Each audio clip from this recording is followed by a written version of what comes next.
Hello, in this video I'm gonna show you how to link or unlink Google Assistant or Gemini to your power button on Google Pixel 9. You can see now that when I press on the power button and hold, it opens Gemini. Let's go to settings to change it.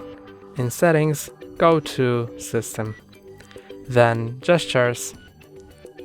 Press and hold power button, and you can either set it to power menu, then it will open power menu when I press and hold on the power button, or you can set it to digital assistant, and when I press and hold on the power button, it opens the digital assistant.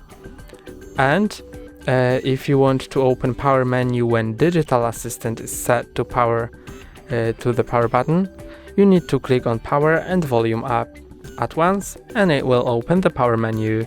That's all for today. Don't forget to like and subscribe. See you next time.